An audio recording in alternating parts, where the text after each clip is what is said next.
Вы смотрите программу «Актуальное интервью». С вами Марфирина Алексеева. Здравствуйте. Сегодня, 24 февраля, ровно 4 года с начала специальной военной операции. С начала СВО наша республика вносит большой вклад в достижение победы. Работают опорные пункты, помогают волонтеры, добровольцы.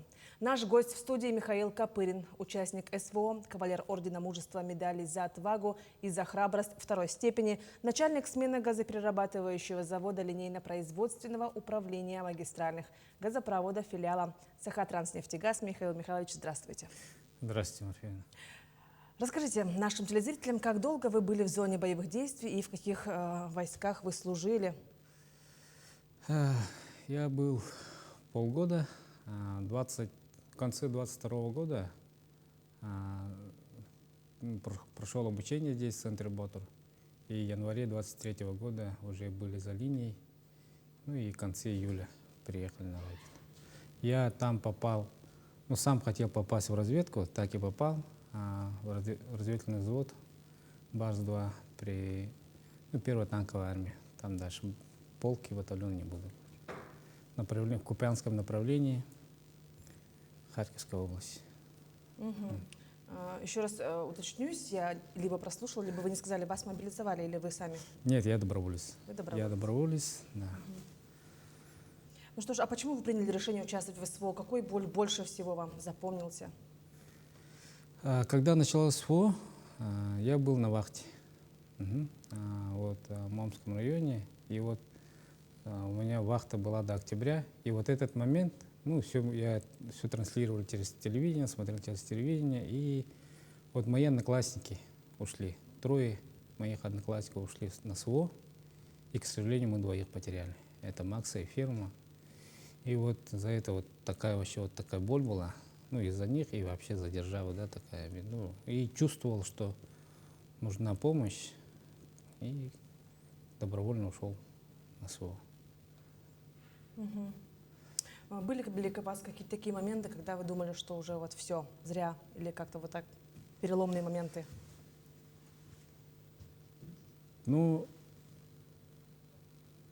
Таких у меня 2 было, Не переломных, а уже все. Все. В такие моменты, оказывается, и у многих спрашивал, я тоже первый раз, в такие моменты я вспоминал жену, детей, как бы к ним вернуться, и молил всех богов, так скажем, на войне атеистов нет, все молятся. Да, так отмечается. И слава Богу, и благо нашим высшим силам я здесь, я вернулся. И в таких моментах острых, я всегда 2 раза у меня так было, что уже все, смерть, так говорится. И с начала СВО наша республика вносит большой вклад, в достижение победы. Скажите, вы почувствовали эту помощь от республики, от жителей? Да. Как я говорил, в марте на Украине, на зоне СВО вообще распутится. Вся грязь, даже танки не могут идти, Уралы и так далее. Мы на переднюю линию, со второй линии, ходили пешком. 3 километра туда-обратно, все боеприпасы, еду, все на себе. Даже некоторые моменты 2 раза ходили, чтобы туда-сюда. И этот момент как раз, самая большая помощь от республики, мы получили «Соколы», вездеходы «Соколы». И именно тот момент, во время республики оно пришло, и для нас это был очень большой плюс. Все боеприпасы, еду и так далее, снабжение передней линии осуществляли наши соколисты. И не только нашего батальона, и соседи же тоже, им же тоже помощь нужна. Одна общая линия обороны, и для них мы тоже. Наши соколисты и днем, и ночью вообще не отдыхая ездили вперед. Самую большую помощь от республики я лично сам я ощутил это. И постоянная помощь волонтеров. Помню, и от республики, от волонтеров, самый такой момент помню, 9 мая пришли задания, и к нам пришли как раз посылки с Якутии. И мы там открываем, и там архинское сало, короче. На родине сало, мы свою сало ели, например. И вот такое тепло на душе было, вот то, что вот наша республика помогает. Ну и там все, кюн, вот морсы были, ну и все разное, вот этот, ну вот такой подарок каждому вручили. И вот такая, да, гордость за республику была в тот момент, то, что о нас заботятся, о нас не забыли. Еще хочу рассказать про помощь волонтеров. Да? Вот когда меня ранило, нас вывезли в Россию, в Белгород. И там в госпитале, ну как распределительный пункт, тяжелым сразу операции делают, некоторых распределяют по госпиталям, по городам. И вот там вот, я же оттуда вообще без ничего же пришел с линии ЛБС, да? И у меня ничего не было. И вот там волонтерская помощь, вот движение там очень сильное было. Начиная от простой одежды, зубной щетки, бритвы, все выдали. Еще волонтеры ходили по палатам, помогали тем, кто не мог сам кушать. И еще самое тронуло, вот лежим, слышим, песни поют. Дети песни поют, короче. И там все ближе и ближе, и к нам в палату заходят школьницы и поют песни патриотические. Вообще тоже сильно тронуло. И еще наше движение, вот Якутск, Саха-волонтеры, когда вот меня направили в Подмосковье, уже когда сел в поезд, уже мне позвонили. Говорят, что, Михаил, едете уже? Да, еду. Куда? Ну, доедете, в конечную точку доедете. Конечную точку дал, 2 дня прошло, и мне переносит карась жареный. И тоже очень тронуло вот то, что Родина нас не забывает. Вот для каждого солдата вот это очень нужная вещь, что близкие не забывают и что малая Родина не забывает. Родная еда, родная Да, тоже сила, и да? поэтому Такие вот волонтерское моменты. движение очень сильное по всей России, и у нас в Якутии тоже очень сильное. И за это я волонтерам очень благодарен, и администрации благодарен, главе республики, за то, что помогает фронту нашим ребятам. Да, мы постоянно об этом слышим, и знаем, что это подтверждается с ваших Ну, я уст. лично Супер, ощутил. да. Вот самый плюс — это наши соколы были. Мы благодаря соколам, может, даже удержали вот линию обороны в тот момент. Вот, и хотелось бы поговорить о кадровой программе «Якутия. Земля героев». Да, вот вы вошли в первый поток этой программы. Где и как проходила стажировка, какие-то, возможно, навыки интересные, нужные вы для себя переняли? Очень интересное обучение. Я рад, что вошел вот в первую. Там у нас 600 человек примерно, да, отобрали 25 ребят. Очень хорошо запланировано обучение, разделенное на модуля. Первый модуль был исполнительная власть, потом муниципальная, и вот сейчас третий идет хозяйственные субъекты, да. И каждый после очного обучения идет стажировка, чтобы сразу как бы На практике? да, сразу все есть практику, да.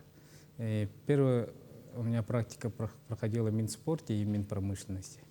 Министерство промышленности мне очень понравилось, потому что я считаю себя инженером, прежде всего инженером, потом защитником, ну и то, и другое. Но я считаю все равно себя инженером, и поэтому стажировка Минпром мне очень много дало.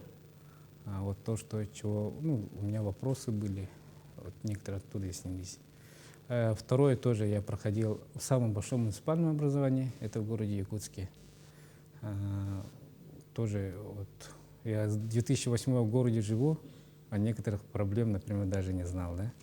Вот тоже вникся во все проблемы нашего города, наших горожан, ну, жителей. И как все это вот наверху, все это дело, как его, решается, какие планы, ну, векторы развития и так далее, вот это все узнал. И вот сейчас третье, в хозяйственных субъектах, по теме дипломной работы я прохожу МУП-ЯПАК. У меня дипломная работа — это эффективность перехода автоспецтехники на метан на примере Хангаласского района. И вот МУП-ЯПАК — это самое большое предприятие, которое сейчас пользуется, ну, ездит на метане. Все вот эти красные автобусы, которые по городу ездят, они на газу. Вот, и вот я от них принимаю очень большой опыт тоже. Ну и вот вы сказали, что в первую очередь вы себя считаете инженером. Да. Давайте немножко о вашей работе поговорим.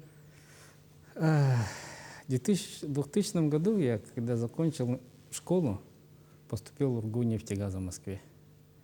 И с тех пор моя жизнь связана с газификацией. С 2006 еще был Леногаз, с тех времен я перехожу, ухожу, но все равно я в секторе газификации нашей республики. И очень рад, что это выбрал эту тему. На данный момент я работаю вот на заводе, на газоперерабатывающем заводе, филиал ПУНК называется, да, линейный промысловый. Мы, вот тот газ, который переходит с Козылсыра, так скажем, весь вот наш газ все переходит с Козылсыра, и вот этот газ мы очищаем, снижаем давление до установленного и дальше распределяем по городу и по заречьям, и по потребителям. И там очень тоже своя интересная работа. И параллельно мы еще с газа отбиваем пропан, он содержится в природном газе, да, там 6%. И вот эти газ мы продаем нашим автозаправочным станциям. Интересная, как сказать, очень интересная работа. Ну вот вы уже во многие сферы, кажется, углубились, да, и в промышленности, ну, как, кстати, очень даже близко, да, с газификацией. Да, как раз поэтому. И вот хотелось бы узнать, на вашем предприятии оказывают ли какую-то поддержку участникам своих семей? Очень, очень. Ага. Так, с чего начать-то? Ну, то, что вам оказали, давайте так. Нет, вот наш генеральный директор Алексей Засимович, да, он постоянно ездит туда. Например, в 2025 году, если не ошибаюсь, 4 раза туда ездил, возит всегда гуманитарную помощь. Вот, например, Сахатранснефтегаз в том году отправила 11 автомашин УАЗиков, полностью отремонтированных, оборудованных, да, и еще не просто так ездит, полностью набивает коптерами, теплыми одеждами, нужными вещами, полностью забитые 11 машин передали.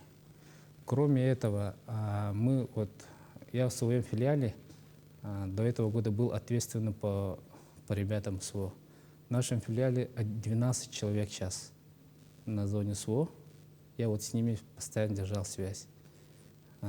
И где кто находится, в чем нуждается, семьи в чем нуждается. Например, родителям нашего бойца, они как сказать, колясочник, да, плохо ходил, и попросили, чтобы мы сделали. Предприятие сделало лифт. Ему, чтобы было удобно спускаться. И так далее. И вот наше предприятие, например, сделало лифт для него чисто на крыльце, чтобы на первый этаж попасть, да. И постоянно мы держим связь, материальную помощь. Вот, например, ребята просят тепловизоры, рации, ромашки, булат, это противодроновые системы. Вот, и мы постоянно помогаем. Специально есть комиссия Сахатранснефтегаз, и вот со всех филиалов собирает нужды ребят, быстро, оперативно решают, закупаем и отправляем. Вот так. То есть можно сделать итог, то, что в чем нуждается, то и оказывают, да? Да, мы на стороне не стоим, мы за своих ребят. Да. Ну что ж, и очень коротко, ваши пожелания телезрителям. Мои пожелания телезрителям. Давайте, как говорят, да, Леопольд, жить дружно, да? Да. Вот этот год, не зря же год единства. Вот на войне, например, все мы русские, да? Мы все за Россию, там никто не отличается, никто никого не принижает и так далее. И я хочу, чтобы так и было у нас в мирное время. И сейчас у нас все равно тяжелые времена, СВО все равно идет, потом еще восстановление пойдет. Поэтому хочу, чтобы мы всегда все вместе держались и все трудности прошли все вместе дружно. Вот так. Что ж, Михаил Михайлович, я присоединяюсь к вашим пожеланиям, тоже с вами согласна. Спасибо, что вы уделили время и ответили на наши вопросы. Спасибо. Это была программа «Актуальное интервью». До встречи в эфире.